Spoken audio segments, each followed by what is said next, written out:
नमस्कार, मैं आशीष सिंह। आप सभी का स्वागत है मेरे यूट्यूब चैनल NPI क्लासेस में। तो जैसा कि हम लोग कक्षा 9th के लिए प्रश्नावली 5.1 आज पढ़ने वाले हैं और इसके पिछले वीडियो में हम इसके इंट्रोडक्शन के बारे में पढ़े। ठीक है, यूक्लिड की ज्यामिति के परिचय के बारे में हम लोग पढ़ चुके हैं कि आखिर यूक्लिड की ज्यामिति का परिचय है क्या। ठीक है, तो अगर आप इस वीडियो को पहली बार देख रहे हैं तो आपसे रिक्वेस्ट है कि आप पहले जो पार्ट 1 है इस अध्याय 5 का जो पार्ट 1 वीडियो है, तो पहले उस इंट्रोडक्शन को देखें तो आपको बेहद समझ में आएगा। ठीक है ना, तो पहले आप उसको देख लें। अगर आप उसको देख चुके हैं तब तो कोई दिक्कत नहीं है, आप इसे समझ सकते हैं। देखिए, आज हम लोग प्रश्नावली 5.1 को पढ़ने वाले हैं, है ना। पहला क्वेश्चन क्या बोला है? पहला क्वेश्चन बोला है कि निम्नलिखित कथनों में से कौन से कथन सत्य हैं और कौन से कथन असत्य हैं। अपने उत्तरों के लिए कारण देना है, मतलब कारण भी देना है, सत्य असत्य बताना है और साथ ही साथ कारण भी देना है कि आखिर सत्य है तो क्यों है, असत्य है तो क्यों है। ठीक है, तो चलिए देखिएगा इसमें का पहला क्वेश्चन क्या है। पहला क्वेश्चन है, एक बिंदु से होकर केवल एक ही रेखा खींची जा सकती है। एक बोला है कि क्या केवल एक ही बिंदु से हम एक ही रेखा खींच सकते हैं। ठीक, तो ये बात गलत ना है, क्योंकि एक बिंदु, जैसे कि मान लीजिए कि हम यहाँ पे ले लिए, ठीक है, यहाँ पे कोई बिंदु ले लिए, है ना, तो वह क्या रहा है कि इस एक बिंदु से हम केवल एक ही रेखा खींच सकते हैं, तो नहीं, असत्य है ना, ये असत्य है। क्योंकि इस बिंदु से हम अनगिनत बोले तो या अनंत, ठीक है, अनंत रेखाएं खींच सकते हैं। ठीक है, चीज़ें आपको समझ में आ रही है ना। तो यही बात है, हम क्या देखें कि इस बिंदु से हम अनंत या फिर अनगिनत जो भी कह लें, अनंत रेखाएं खींच सकते हैं। तो लेकिन ये क्या कह रहा था कि एक बिंदु से होकर केवल एक ही रेखा खींची जा सकती है, तो नहीं, अनंत रेखाएं खींची जा सकती हैं, अनगिनत रेखाएं खींची जा सकती हैं। तो इनका जो कहना था वो क्या हो गया, असत्य। क्या हो गया, असत्य। ठीक है, क्यों? तो लिखेंगे क्योंकि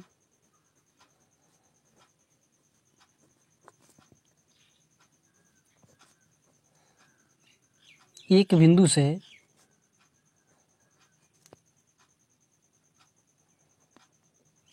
अनंत, ठीक, या कह सकते हैं अनगिनत। ठीक है, तो क्या लिखें कि क्योंकि एक बिंदु से अनंत रेखाएं खींची जा सकती है।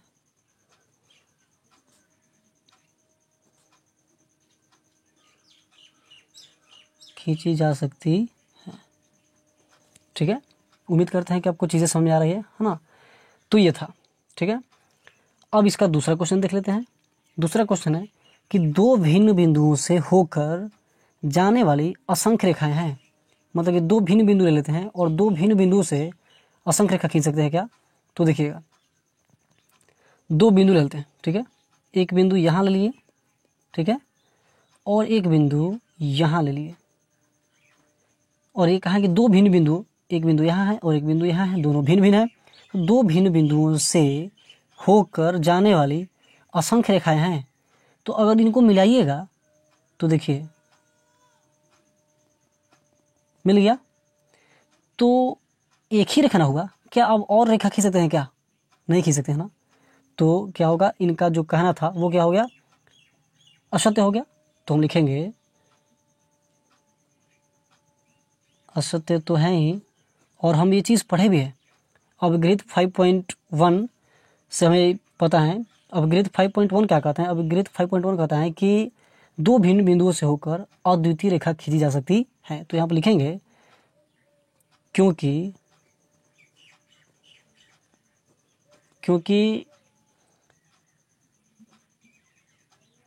अभिगृहित 5.1, अभिगृहित 5.1 से हमें ज्ञात है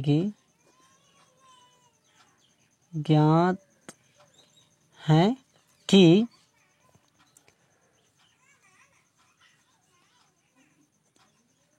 दो भिन्न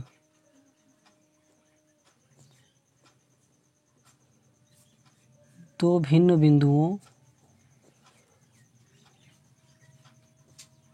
से होकर, दो भिन्न बिंदुओं से होकर एक अद्वितीय रेखा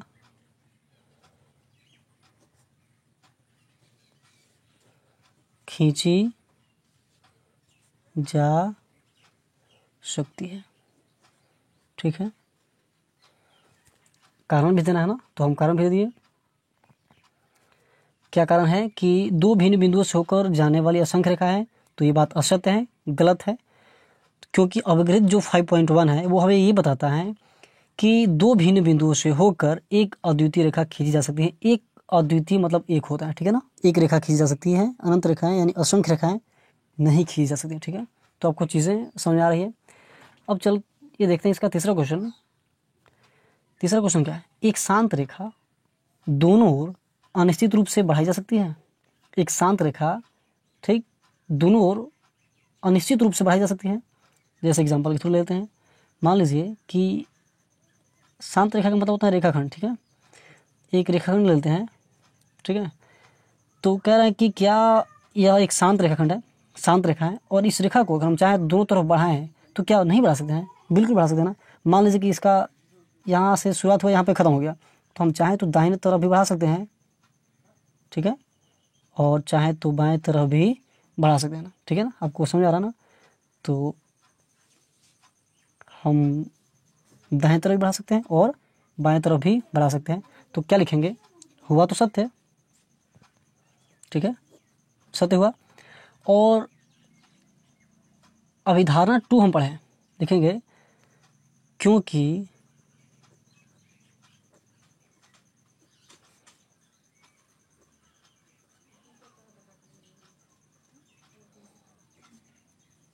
अभिधारणा 2 से हमें ज्ञात है,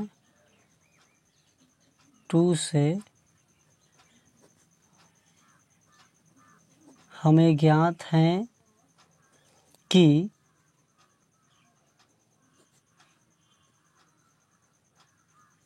एक शांत रेखा दोनों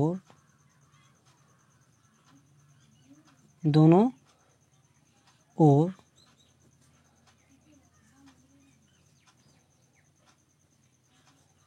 निश्चित रूप से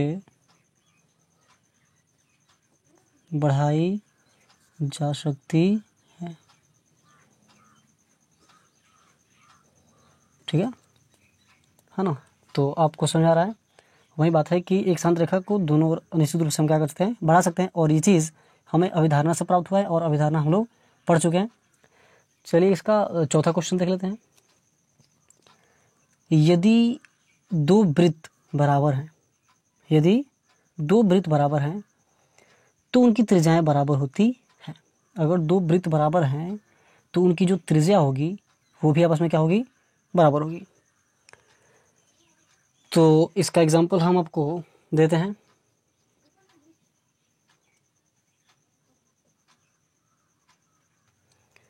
चलिए इसको हम समझाने के लिए आपको दो सिक्का लेते हैं, ठीक है, इसको एक बार फिर से पढ़ देते हैं। यदि दो वृत्त बराबर हैं तो उनकी त्रिज्याएं बराबर होती है। ठीक है, बात तो सत्य है, लेकिन कैसे सत्य है जरा उसको देखिएगा।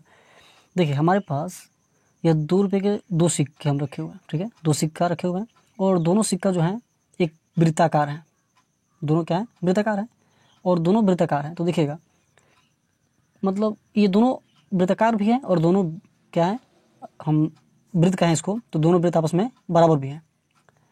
तो ये दो वृत्त आपस में बराबर हैं तो इनका जो रेडियस होगा, जो त्रिज्या होगा, वो भी बराबर होगा। तो कैसे, इसका मतलब क्या हो, देखिएगा एक वृत्त को एक दूसरे के ऊपर रखते हैं, अध्यारोपित करते हैं, ध्यान समझिएगा, एक वृत्त को यानी एक सिक्के को इसके ऊपर रखते हैं, अध्यारोपित करते हैं, तो एक वृत्त दूसरे वृत्त को क्या कर रहा है, पूरी तरीके से ढक ले रहा है, पूरी तरीके से क्या कर ले रहा है, ढक ले रहा है। इसका मतलब क्या हुआ, यदि एक वृत्त को दूसरे वृत्त पर हम अध्यारोपित कर रहे हैं तो क्या कर रहा है, ये दोनों संपाती हैं।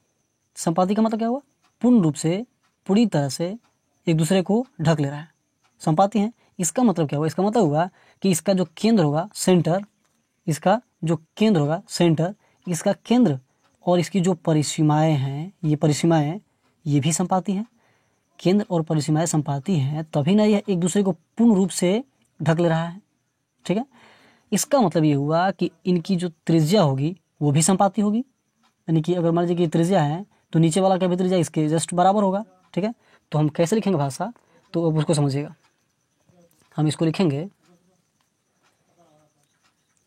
ये तो चूंकि बात सत्य है, बात क्या है, सत्य। ठीक है, तो लिखेंगे कि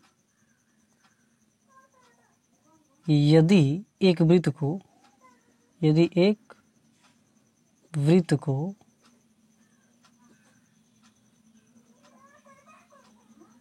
दूसरे वृत्त पर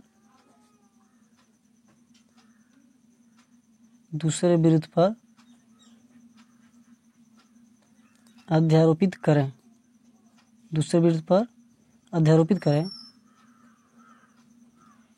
तो वे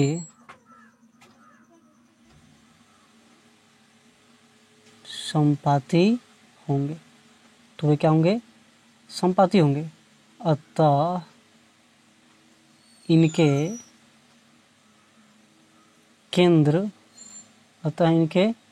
केंद्र और परिसीमाएं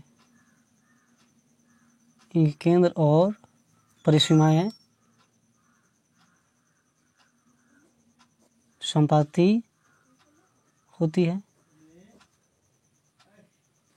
अतः इनकी त्रिज्याएं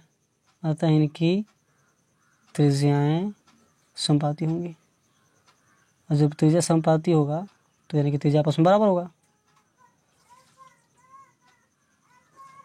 यही तो आप रीजन दे सकते हैं। ठीक है, तो उम्मीद करते हैं कि चीज़ आपको समझ में आ रही है। अब चल देखते हैं इसका 5वां क्वेश्चन। ठीक है,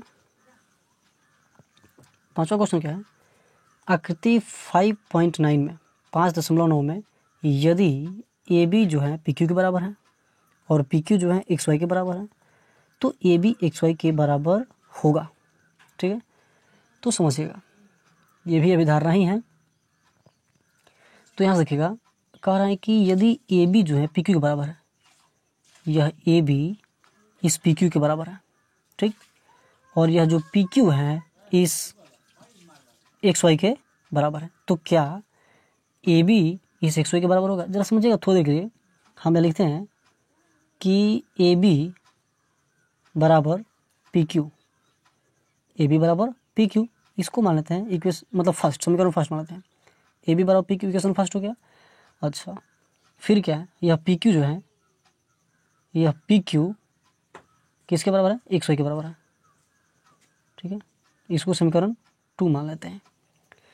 तो हम कह सकते हैं ना, समीकरण 1 और 2 से, समीकरण 1 और 2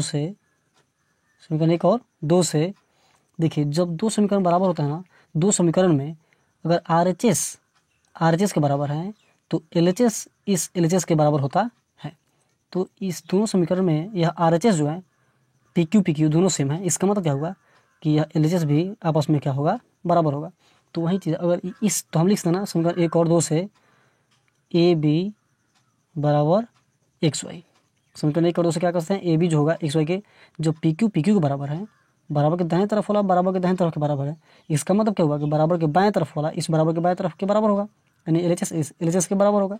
यानी हम कह सकते हैं कि ए बी जो होगा एक्स वाई के बराबर होगा। अगर आप इस बात को नहीं समझेंगे तो फिर से हम समझेंगे, दूसरे तरीके से आपको समझाएंगे।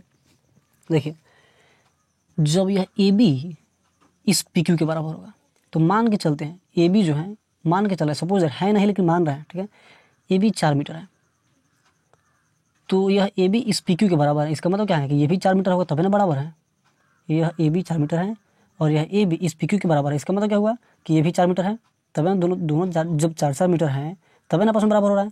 फिर कह रहा है कि यह पी क्यू जो है इस एक्स वाई के बराबर है। इसका मतलब क्या हुआ कि ये भी 4 मीटर है, तभी ना यह पी क्यू इस एक्स वाई के बराबर है। तो क्या यह ए बी इस एक्स वाई के बराबर नहीं है? बिल्कुल है, क्योंकि ये भी 4 मीटर और ये भी 4 मीटर है। तो आप जैसे समझिएगा वैसे आपको हम समझा सकते हैं। ठीक है, तो यही है, अब आप समझ चुके होंगे, है ना। तो यानी कि यदि ए बी जो होगा पी क्यू के बराबर और पी क्यू एक्स वाई के बराबर है, तो हम कह सकते हैं कि यह ए बी एक्स वाई के बराबर होगा। ठीक है, तो ये क्या होगा, सत्य होगा, सत्य है। ठीक है, क्यों है, मतलब सत्य है ना, क्यों, क्योंकि अब देख पा रहे ना कि ए बी इस पी क्यू के बराबर है और रीजन यहाँ पे है। ठीक है, तो अब चलते हैं दूसरे क्वेश्चन की तरफ। चलिए देखते हैं दूसरा क्वेश्चन। दूसरा क्वेश्चन क्या है, निम्नलिखित पदों में से प्रत्येक की परिभाषा दीजिए। क्या इनके लिए कुछ ऐसे पद हैं जिन्हें परिभाषित करने की आवश्यकता है, वे क्या हैं और आप इन्हें कैसे परिभाषित कर पाएंगे। ठीक है, पहला है समानांतर रेखा। तो समानांतर रेखा का परिभाषा देना है कि आखिर समानांतर रेखा क्या है, और इन्हें परिभाषित करने के लिए अगर कुछ पद है, कोई ऐसा पद है तो उसको भी लिखना है। ठीक है, तो चलिए देखते हैं कि आखिर समानांतर रेखा क्या है। तो चलिए देखें, यहाँ पे हम लिखे हैं वैसी रेखाएं। अब चूंकि समानांतर रेखा तो एक होगा थोड़े, इसके लिए दो या दो से अधिक रेखा की जरूरत होती है। तो वैसी रेखाएं समानांतर रेखाएं कहलाती हैं जो आपस में प्रतिच्छेद न करें। इसका मतलब क्या है कि वैसी रेखाएं जो आपस में प्रतिच्छेद न करें, वैसी रेखाएं समानांतर रेखाएं कहलाती हैं जो आपस में प्रतिच्छेद न करें। मतलब प्रतिच्छेद का मतलब होगा क्या, एक रेखा ये हो गया और एक रेखा ये हो गया, दोनों आपस में क्या कर रहे हैं, प्रतिच्छेद कर रहे हैं ना। तो दोनों आपस में तो प्रतिच्छेद कर रहे हैं, एक दूसरे को काट रहे हैं, तो ये समानांतर रेखा थोड़े होगा, ये समानांतर रेखा नहीं होगा। तो समानांतर रेखा यहाँ पे देखिए लिखे हैं, जैसे मान लीजिए कि यह एक रेखा, इसका नाम ले लेते हैं ए बी। ठीक है, इसका नाम लेते हैं सी डी और इसका नाम लेते हैं ई और एफ। ठीक है, देखिए यह ए बी जो है सी डी के समानांतर है और सी डी ई एफ के समानांतर है। तो इसका मतलब कह सकते हैं कि ए बी जो है इस ई एफ के समानांतर है, मतलब तीनों आपस में क्या है, समानांतर है। तीनों आपस में समानांतर है, तीनों आपस में पैरेलल है। ठीक है, क्यों पैरेलल है, क्योंकि इनके बीच की दूरी क्या है, समान है। ठीक, इनके बीच की दूरी समान है। तो वैसी रेखाएं समांतर रेखाएं कहलाती हैं जो आपस में प्रतिच्छेद न करें, या ऐसे भी कह सकते हैं कि वैसी रेखाएं जिनके बीच की दूरी प्रत्येक बिंदु, वैसी रेखाएं जिनके बीच की दूरी प्रत्येक बिंदु पर क्या हो, समान हो। मतलब यहाँ पे है तो जितना है उतना ही यहाँ पे और यहाँ पर होना चाहिए, यहाँ पे होना चाहिए। तो समांतर रेखा का परिभाषा कई तरीके से दे सकते हैं। ठीक है, तो आप समझ चुके हैं ना इस बात को कि यह ए बी जो है, हम कह सकते हैं ना कि ए बी समानांतर सी डी समानांतर ई एफ, तीनों आपस में क्या है, समानांतर है। ठीक है, तो आप जैसे समझ सकते हैं। ठीक है, तो समानांतर रेखा का परिभाषा क्या हो गया, वैसी रेखाएं समानांतर रेखाएं कहलाती हैं जो आपस में प्रतिच्छेद ना करें। जब प्रतिच्छेद नहीं करेगा तो इसका मतलब क्या, कब प्रतिच्छेद नहीं करेगा, जब इनके बीच की दूरी सेम रहेगी, इन दोनों के बीच की दूरी हर एक बिंदु पे सेम होगा, तभी ये रेखाएं एक दूसरे को प्रतिच्छेद नहीं कर पाएगी, और ऐसी रेखाएं समानांतर रेखाएं कहलाती हैं। ठीक है, चलिए अब चलते हैं इसका दूसरा क्वेश्चन। लंब रेखा क्या है, लंब रेखाएं क्या है। तो चलिए, लंब रेखा क्या है, वैसी रेखाएं जो एक दूसरे पर समकोण बनाती है, वैसी रेखाएं जो एक दूसरे पर समकोण बनाती हैं लंब रेखाएं कहलाती हैं। वैसी रेखाएं जो एक दूसरे पर क्या बनती हैं, समकोण बनाती हैं, लंब रेखाएं कहलाती हैं। जैसे कि यहाँ पे हम नाम ले लिए, इसका नाम लेते हैं ओ, इसका नाम लेते हैं एम, और ये हो गया ए बी। तो देखिए वैसी रेखा जो एक दूसरे पर लंब बनाती है, यानी कि हम कह सकते हैं इसको कि यह जो ओ एम है, ओ एम लंब है किस पर, ए बी पर। यह ओ एम लंब है किस पर, ए बी पर, और जब लंब है तो कितने डिग्री का कोण बनेगा, 90 डिग्री का कोण बनता है। ठीक है, तो आप कह सकते हैं कि वैसी रेखाएं जो एक दूसरे पर समकोण बनाती हैं लंब रेखाएं कहलाती हैं, यानी कि ओ ए लंब ए बी। देखिए यह इस पर लंब है और यह ए बी भी इस पर क्या है, लंब है। ठीक है, तभी तो यहाँ पे कितने डिग्री का एंगल बना है, 90 डिग्री का बना है। ठीक है, यानी हम ऐसे भी तो कर सकते हैं कि है ना, ए एम लंब क्या, एम ओ या ओ एम। ठीक है, अगला है रेखाखंड क्या है।